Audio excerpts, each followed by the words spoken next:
سے باہر چلے جاتے ہیں. 4 یہ ہو گئے اور پھر راجہ صاحب ہو گئے, عباسی ہو گئے اور گیلانی ہو گئے.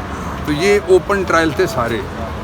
Y not for Imran Khan? اچھا پھر دوسرا, یہ کسی عدالت کا کام نہیں ہے, نہ ہی لا منسٹری کا کام ہے کہ وہ کہے کسی کو خطرہ ہے. یہ کام بیسیکلی انٹیریئر منسٹری کا ہے. عدالت کیسے کہہ سکتی ہے فلاں جگہ بڑی اچھی ہے وہاں ٹرائل ہونا چاہیے, باقیوں کا باہر ہونا چاہیے. اس لیے جو لوور کورٹ کا فیصلہ تھا وہ بالکل غلط تھا, اور سپریم کورٹ ظاہر ہے اب یہ معاملہ جائے گا جو ہی ججمنٹ آئے گی, کیونکہ عدالت نہیں پروپوز کر سکتی, نہ ہی لا منسٹری. یہ ریلیونٹ جگہ ہی نہیں ہے کہ فلانے کا ٹرائل فلانی جگہ کرو اور فلانے کا ٹرائل فلانی جگہ کرو. دوسرا یہ ہے کہ یہ سارا جو بھی ہو رہا ہے یہ شروع میں ہی اڑ گیا ہے.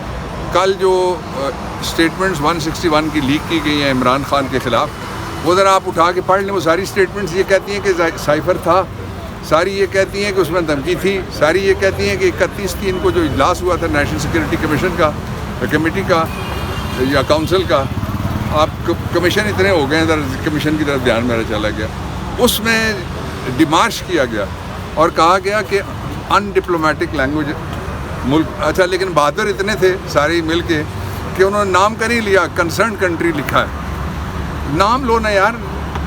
میں نہیں کہتا کوئی حماس بنے, میں نہیں کہتا کوئی حزب اللہ بن جائے, وہ بڑے ہمت والے لوگ ہیں, وہ بڑے عظیم لوگ ہیں, لیکن اتنی ہمت ہونی چاہیے جتنی عمران خان نے کی ہے. ایبسولوٹلی ناٹ کہنے کی بھی.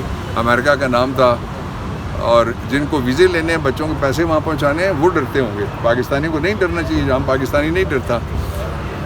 دوسرا یہ ہے کہ فوری طور پہ الیکشن کمیشن نے الیکشن کی ڈیٹ دے, اور الیکشن کی جو ڈیٹ ہے جب پارٹیز پچھلے ہفتے ملی تھی تو پہلا کوشچن ہی میں نے پاکستان تحریک انصاف سے الیکشن کی تاریخ ودن 90 ڈیز کا اٹھایا تھا, اور پھر ہم نے یہ بھی کوشچن اٹھایا کہ جنوری 90 ڈیز سے اوپر چلے جائے گا, آئین ٹوٹے گا. اور آئین 23 مارچ 1956 سے جب بھی ٹوٹے گا اس کا مقدمہ ضرور بنے گا.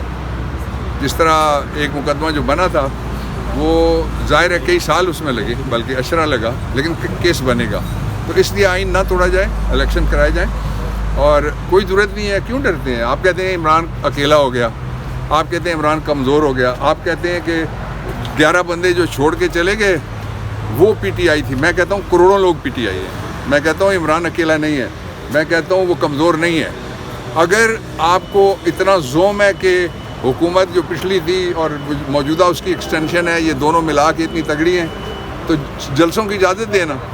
ایک جلسہ آپ بھی میرے ساتھ حمایت کریں ہماری. میں بھی جرنل کرنا چاہتا ہوں اسلام آباد میں جہاں میں رہتا ہوں. ہم لاہور میں جلسہ کرنا چاہتے ہیں, ہم کراچی میں جلسہ کرنا چاہتے ہیں, ہم کوئٹہ میں جلسہ کرنا چاہتے ہیں, ہم پشاور میں جلسہ کرنا چاہتے ہیں, گلگت میں کرنا چاہتے ہیں. تو یہ اگر اتنے بہادر ہیں تو ہمیں اجازت دے دیں.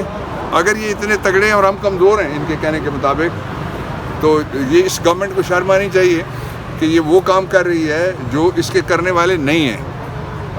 اس کو فلانی اتھارٹی میں لگاؤ, اس کو فلانی جگہ سے. That's not your job. The job is only one which is assigned by the constitution. Hold elections in 90 days and go home. Nawaz Sharif وطن واپس آ رہی ہے 21 اکتوبر کو, تو آپ کیا سمجھتے ہیں کہ وہ صرف کریں گے؟ وہ صرف نہیں کرنے دیا جا رہا. تم جنت میں جانا چاہتے ہو؟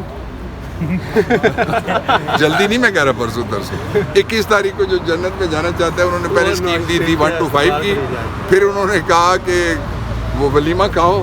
پتہ نہیں یہ ولیمہ کون سا تھا, کس شادی کا تھا, مجھے نہیں پتا. اور پھر انہوں نے کہا بریانی کھاؤ. جب وہ تینوں اسکیمیں ناکام ہو گئی تو اب وہ کہتے ہیں کہ جنت میں جاؤ. خود نام ہی نہیں لیتے مرنے کا. دیکھو لوگوں کو جنت میں کوئی زندہ تو نہیں جا سکتا نا, تو یہ لوگوں کو مارنا چاہتے ہیں بھوک سے.